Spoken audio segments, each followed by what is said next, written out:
Let's roll. Transportation and infrastructure is extremely important, not to this city, but to all cities. There are some things, however, I think that we could do in the interim to ease the burden on our roads and on our arteries. Things as simple as carpooling, express lanes, making sure that our employers have staggered times for when the job starts and when the job ends. This has worked well in many communities across the country. But long term, we've got to complete our roadways. We've got to make sure that our global economy has the kind of infrastructure in place with regard to our roads to make sure that we can continue to be competitive. We've got to also make sure that in addition to completing our roadways, that we have to expand some of the existing ones, like Glen McConnell, for instance, to make sure that the people at the farthest west end of the city coming and goings would be much smoother. So I see infrastructure as a very, very important element of making sure that we are, in fact, a world-class city. Our city is growing by leaps and bounds. And if we do not have the infrastructure in place to support the growth, we are going to change the brand of this city. And we must protect the brand of Charleston at all costs. Because if we don't, then we will no longer be world class. Thank you.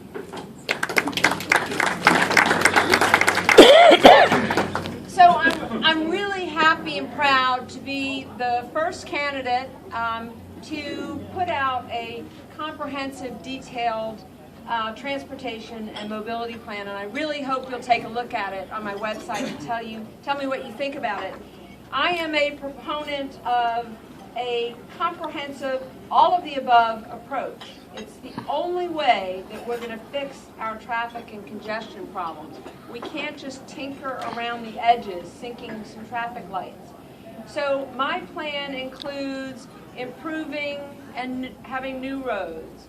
It includes real modern public transportation options, 50-plus miles of sidewalks connecting neighborhoods, bikeways, ferries, service over from Daniel Island to the peninsula, West Ashley over to the peninsula. It's an all-of-the-above approach to solving the traffic and congestion issues, which are killing our city all the way across in all areas. Some people say, well, what about the funding? You know, you can't do that. Well, first of all, I am not one to say we can't do that and find excuses for it. And in number 8 on my plan, there's a pretty good detail about funding. I do wish that Representative Stavronakis would have been here tonight to explain his vote against the infrastructure bill, which would have really, it's not the only answer to the funding, but it is a big part of the answer. And when every single Democrat in our delegation voted for it, the Chamber of Commerce, the editorial board of the Post and Courier, that puzzles me. And just finally, in terms of my approach, I will be someone, I'm sick of the studies. I'm so sick of the studies. We got so many studies, you know, they can load up the bridges. I want to start taking action. Try stuff. If things don't work, ditch them.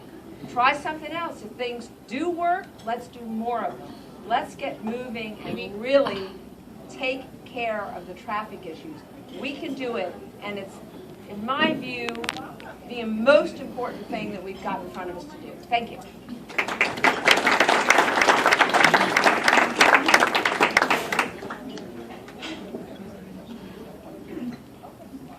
I'd like to share a couple thoughts around this as well.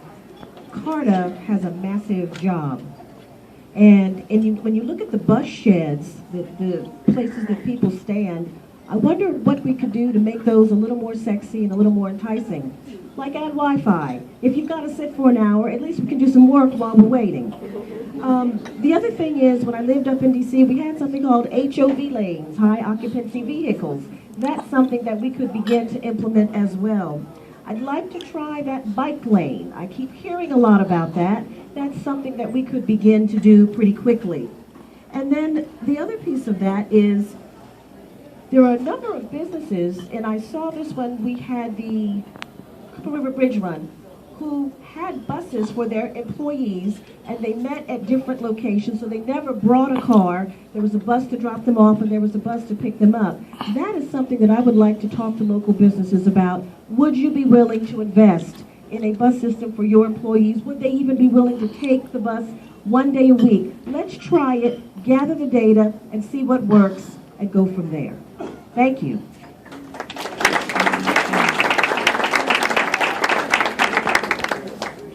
Recommendations for improved transportation and transit in Charleston. Okay, I know there's not universal agreement on this, but we need to complete I-526. I know it's controversial. Colleen has spent countless hours worried about this issue, but county council has made a judgment, and in my profession, once a judgment is made, you respect it, you go on with it, you get it done. And that decision to build I-526, to complete it, was in effect made many, many, many years ago. Now things are changing, the demographics are changing. There's a younger crowd coming through Charleston now who believe that the bicycle is the way to go. And I'm fully in support of that. I'm fully in support of the idea of HOV lanes, which I've recommended. This is a very low-cost way to encourage the use of public transportation and carpooling. That would take a lot of pressure off our roads on the peninsula. The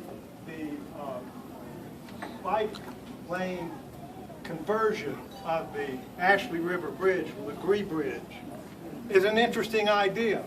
But when they came to talk to me about it, of course, City Council had already approved it. And they asked me, what did I think about it? And I said, among other things, I said, it's not grand enough. It doesn't really solve the problem. And so one day, not too long after that, I went out to Higgins Pier in Ashleyville. And I'm standing there on Higgins Pier, and I said, Eureka. I literally said that. The solution is to build a pedestrian bike bridge dedicated right there from Ashleyville at the Higgins Pier over to effectively Hampton Park. It reconnects West Ashley with the peninsula at the old railroad trestle that used to bring trains from Savannah to the Grove Street station right there in Hampton Park. And it's time for me to shut up.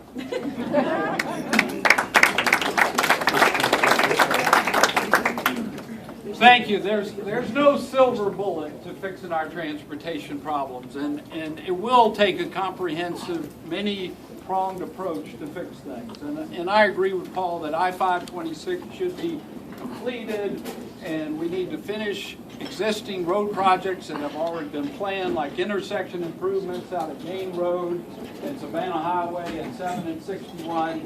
But I think about the livability of Charleston and what that looks like long term. And to get there, we've got to reduce our reliance on the personal automobile. And we can only do that by really getting behind improving our public transportation system. And I know that Jenny doesn't want to study any more studies. I want to take action, okay? But we do not have a plan in place right now that we could submit to the federal government to even ask for funding. We don't have a plan. Now, there is a plan being conducted this year by the COG. It's involving the alternate to I-26. And they're going to come back and recommend either a rail corridor to Somerville or a rapid bus transit system. I personally believe the rapid bus transit is a better system because it's less expensive. It can be put into place quicker than the rail. But the thing about it is, with all our beautiful rivers and bridges, that might solve, a train track might solve the connection to Somerville, but we've got to get West Ashley, we've got to get East Cooper. So if we can just put in a spinal system of main routes with rapid bus transit, and then tie it in with CARTA, where we have the radial connections of local bus service, that's a real meaningful system that we could put into place.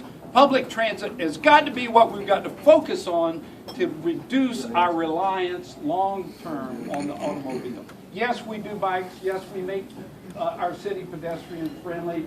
Yes, we finish road projects and we push occupancy lanes and all these other tricks of the trade, but we've got to focus on public transportation. Thank you very much.